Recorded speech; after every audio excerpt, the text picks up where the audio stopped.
राजीव जी, राहुल गांधी को वो लोग ही गलत मानेंगे जिन्हें न तो डेमोक्रेसी की समझ है और न किसी एक परिपक्व वैश्विक व्यवस्था की समझ है।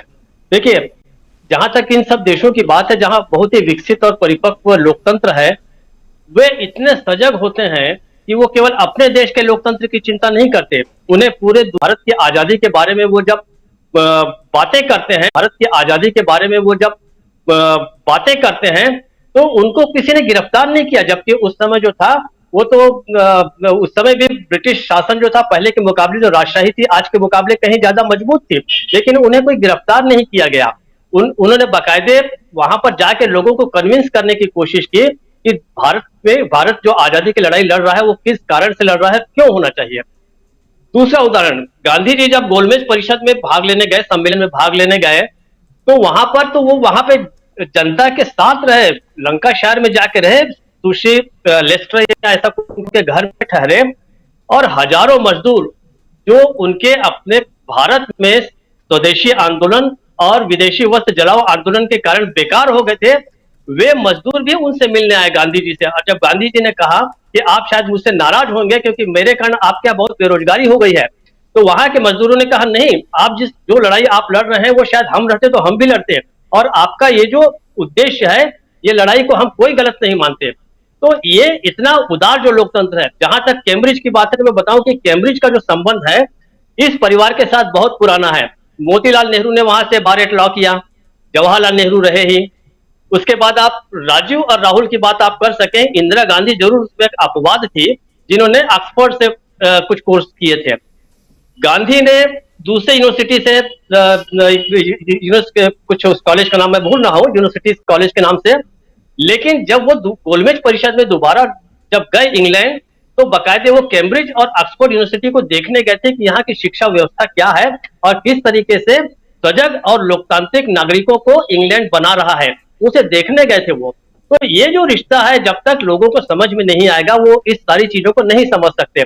जहां तक राहुल गांधी की बात है, राहुल गांधी भी उसी उदार परिवार के एक सदस्य हैं।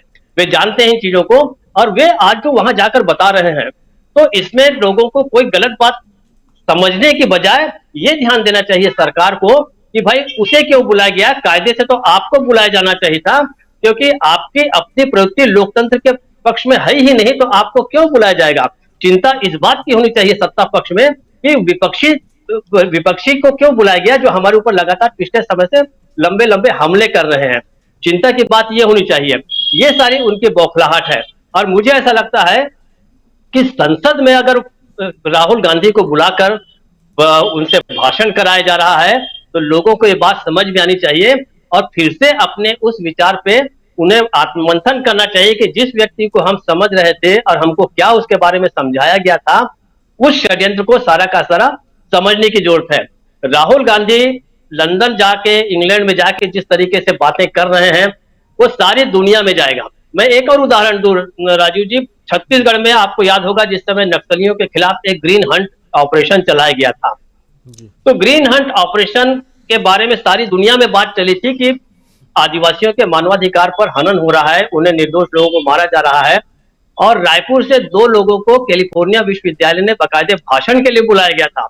उसमें एक उस समय के पुलिस महासंचालक थे, पुलिस महानिदेशक थे, और दूसरे एक पत्रकार थे।